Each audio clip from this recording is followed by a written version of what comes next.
નમસ્કાર મિત્રો. હું આજે મારા ખેતરમાં આવ્યો છું અને તમે જોઈ શકો છો કે અમારું ઉનાળુ પાક કાળા તલ છે.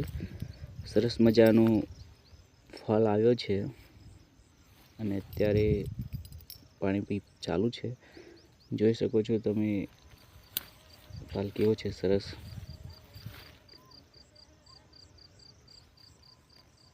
ઉનાળુ કાળા તલ છે.